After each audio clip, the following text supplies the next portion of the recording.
We see them every day, in the streets, on corners, but how often do we stop to think about not what they want, but who they are? Um, I met people that were on top of the world, had everything, but the job shut down. They couldn't pay the bills no more, and they're out on the streets, and it was like, what do I do now? I've been homeless since I was 9 years old.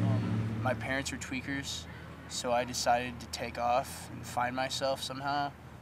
Ended up running to a group of juggalos and Grateful Dead family. They switched my perspective around, got me on the right track. If I have to, I'll ask people for money, you know. Otherwise, most of the time I come across to work.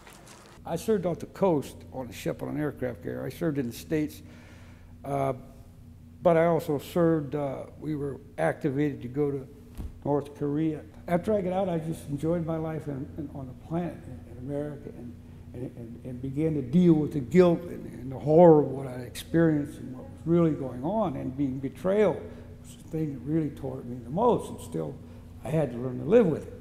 My routine is to go up, make my rounds, just walk the city, walk the beach, catch the bus, go up to the Davenport, walk the cliffs, go to the west side, fish a little bit out there, watch the surfers, talk to people. Honestly, I think I live a better life than most people who live inside of a house, for the simple fact that I get to openly, feel the earth. It's always constantly changing. You never know what's really going to happen, so you live more of an animalistic life, which is I believe is a whole lot healthier for you. I'm happy with where I'm at. I felt kind of guilty as to what I was living a contemporary, centralized, mechanized society, and taking their medications, and this and that. It's just some of the things I saw, the suffering that was being created, and the destruction.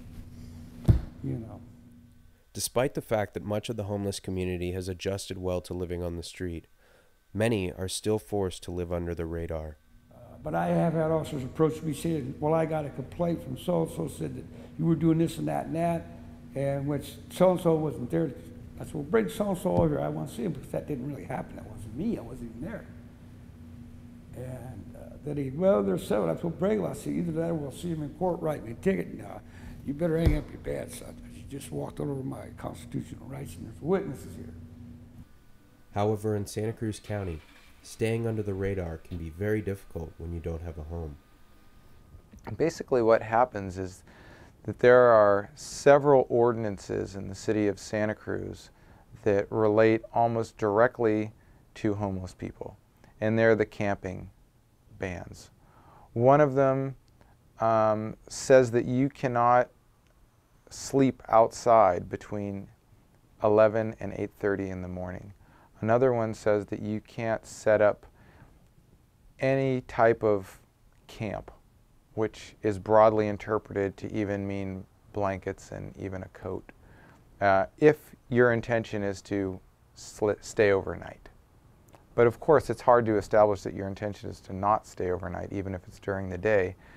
So we find that homeless people are being harassed and cited for this ordinance all the time. I don't really sleep anywhere. I sleep in random spots, here and there. Never really anywhere in a specific spot, because police harass kids. Sleep in one spot too long and usually get a sleeping ticket. But if you consider that public space is supposed to be public space, there has been this movement to privatize public space and make it the private property of city councils and county councils, but it's supposed to be the commons. If you're not hurting anybody by your behavior, then you should be able to do what you want. And so there's a whole lot of barriers that are set up, and this town is no different than most other towns. They just don't want homeless people around. I mean, everyone knows in Santa Cruz that they got a good deal going here. It's a beautiful place. It's right by the ocean. The food grows all over the place.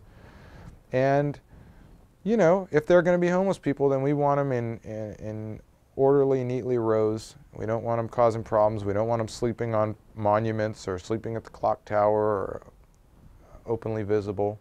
Because they see us, they sit in here, you know, just living life, slowly getting a little bit here, and we're surviving off of it. And then we turn around, we look at them, and look at all they got, and they're barely surviving. We're like, come on now. Dude, look at all you guys got, and you're barely surviving. I barely survive off of chump change every day, you know? Homeless people are similar to the way that minorities have been historically treated in that they have no political power. So there is absolutely nobody except for, you know, private advocates or people that are working for the city that's their job and designation to help them. I mean, they're not going to be electing people. They're not going to be doing all those other things. And it's one of those issues when you have a vulnerable group in society, it's kind of the responsibility of a humane society to make sure they're taken care of. Are we really that busy, that important, that we can't lend a helping hand? What would happen if we did? Try it sometime. See what happens.